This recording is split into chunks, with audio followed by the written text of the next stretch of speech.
झारखंड में तंबाकू, गुटखा, सादा पान मसाला बैन हो गया। अगर किसी भी दुकान में सादा गुटखा मिल गया या जर्दा मिल गया या वो आता है ना शिखर, विमल, पान पराग, रजनीगंधा, तुलसी, अगर मिल गया तो कड़ी से कड़ी कार्रवाई होगी, जेल जाएगा। नमस्कार, आप देख रहे हैं न्यूज़ आपका। गुटखा पान मसाला खाने और बेचने वालों के लिए एक बुरी खबर है। झारखंड में गुटखा पान मसाला पर पूरी तरह से बैन लगा दिया गया है। स्वास्थ्य विभाग ने इस मामले में नोटिफिकेशन जारी किया है।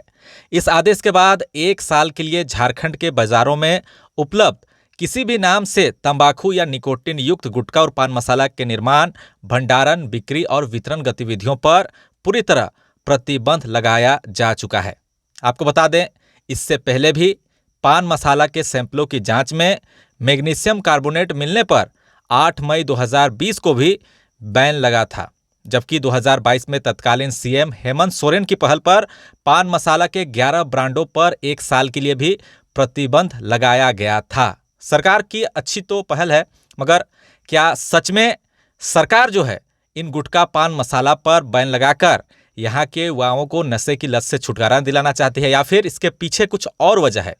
तमाम तरह की चीज़ों पर आज इस वीडियो में बात होगी, मगर उससे पहले आपको बता दें कि स्वास्थ्य मंत्री डॉक्टर इरफान अंसारी ने इस बड़े फैसले की घोषणा करते हुए कहा है कि मुख्यमंत्री हेमंत सोरेन के स्वास्थ्य झारखंड को साकार करने के लिए एक कठोर कदम उठाया गया है।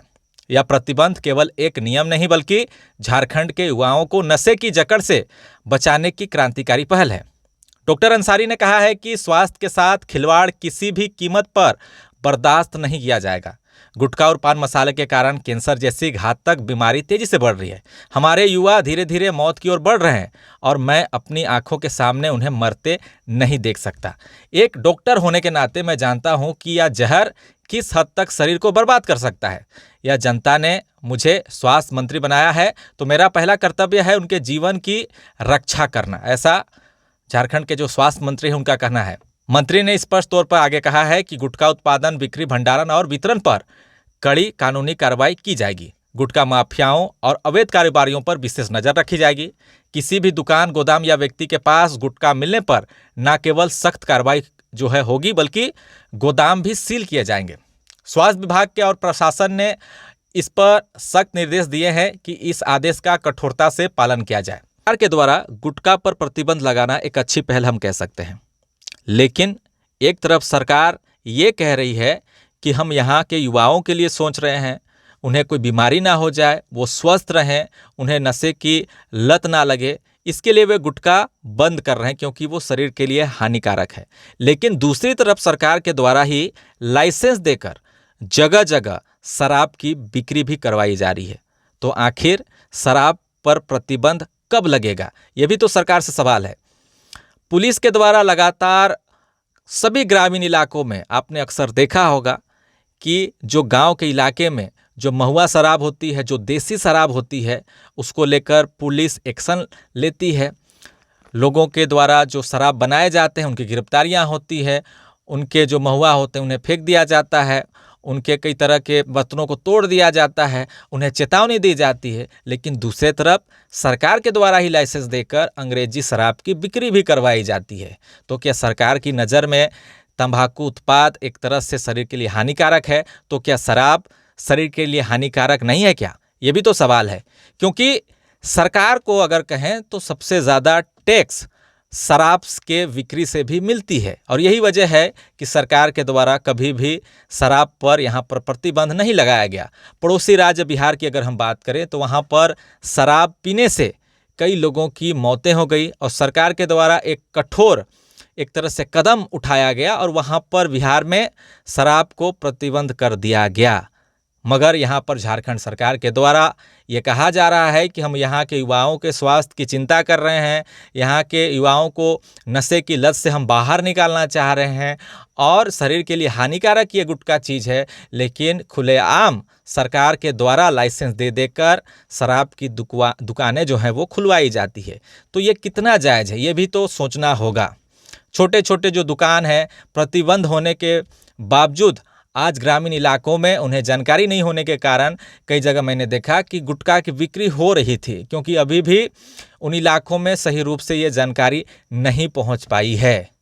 एक तरह से कहें तो सरकार के द्वारा इस तरह के प्रतिबंध लगाने के पीछे मुख्य उद्देश्य क्या होता है, ये हमें भी नहीं पता चल पाता है, क्योंकि 1 साल के लिए प्रतिबंध जरूर है, लेकिन 1 साल के बाद आखिर वो धड़ल्ले से इसी तरह से दुकानों में आपको ये जो प्रोडक्ट है जो शरीर के लिए हानिकारक है वो बिकती हुई नजर आएगी। मगर अगर सरकार को सच में इस तरह से कठोर कदम उठाना चाहिए तो फिर जितने भी नशीली पदार्थ हैं उन पर सख्त कानूनी कार्रवाई करते हुए पूरी तरीके से उन्हें प्रतिबंध लगा देना चाहिए। आखिर गुटखा में कौन कौन से ऐसे चीज़ें होती है जिसको लेकर सरकार के द्वारा ये निर्देश दिए गए हैं कि इस तमाम तरह की जो प्रोडक्ट हैं उसे इस्तेमाल नहीं करना है, उसका उत्पादन नहीं करना है। चलिए उसके बारे में भी कुछ जान लेते हैं।